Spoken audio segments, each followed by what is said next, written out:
ሀይ ጋይስ እንዴት ናችሁ? ደህና ናችሁ? አለን ይመስገነው።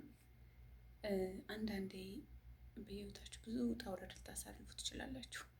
እንደ መልካችን ባህሪያችንም ውጣ ውረዳችንም የተለያየ ቢሆንም ማንኛችንም ግን አንድ አይነት ህይወት ያሳልፍን ይመስለኛል። ምክንያቱም ያልተፈተነ ሰው የለም ለማለት ፈልጌ ነው። በህይወታችን ብዙ ፈተናዎችን አይተናል።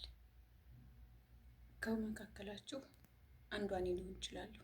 ከኔ በላይ የምትፈተናችሁ ልኖሩ ትችላላችሁ። ግን ምንም አይነት ውጣ ውረድ ቢገጥማችሁ ዝቅታና ከፍታ ያለ ቢሆንም ነገር ግን ሁልጊዜ ነገ እንደምታዩት ተስፋ እያደረጋችሁ መጓዝ አለባችሁ። ምክንያቱም ለሁሉም ነገር ትዕግስትና መረጋጋትን ስለሚጠይቅ ነው።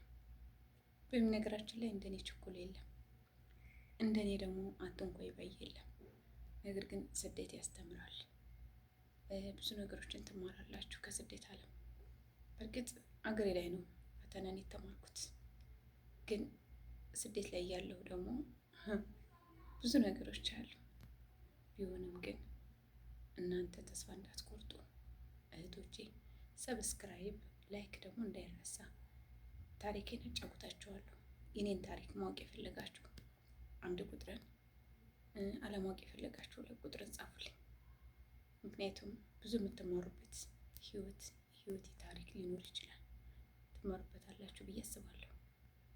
እና ሼር፣ ኮፒ ሊንክ ቀድሞም እንዳልኳችሁ እንዳይረሳ። እኛው ለኛው ራሳችንን ማሳደግ አለብን። ራሳችንን መቀየር አለብን። ምክንያቱም ስልካችን እጃችን ላይ ነው። የምንጠቀምበት ደግሞ ምክንያት ታገኘን ወደኋላ እንዳትሉ። በምታገኟት 1 ሰዓት የሚሆን 30 ደቂቃ ምን ተጠቀሙባት። ወዳችኋለሁ።